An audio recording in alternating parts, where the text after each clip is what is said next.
Welcome to our tutorial on advanced targeting options for rotators.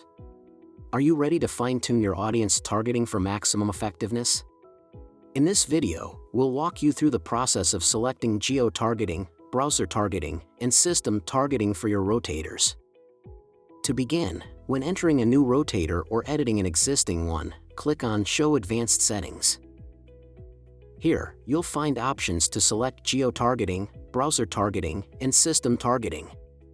For geo-targeting, click on only the countries targeted below.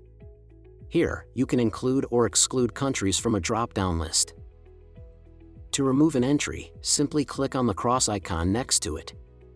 You can also use EU countries to automatically add all countries in the EU to the list. For browser targeting, click on only the browsers targeted below. You can then include or exclude specific browsers from the drop-down menu.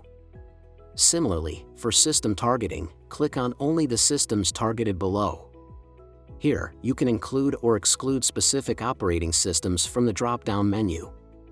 This targeting flexibility allows you to tailor your rotator to specific audience segments, such as targeting all iPhone users in the USA using the Safari browser. Unlock the power of advanced targeting options and reach your desired audience with precision. Let's dive in and optimize your audience targeting strategy with rotators.